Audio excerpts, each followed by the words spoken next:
Assalomu alaykum qadrli do'stlar, barchangizga sog'lik salomatlik tilagan holda eng so'nggi tezkor yangiliklar bilan yaqin daqiqalar ichida.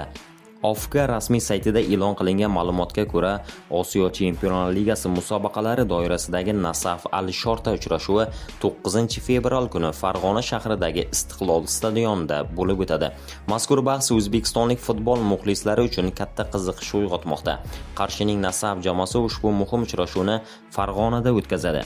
Istiqlol stadioni esa xalqaro darajadagi o'yinlarni qabul qilish tajribasiga ega. Uchrashuv keskin va murosasiz kurash ostida o'tishi kutilmoqda.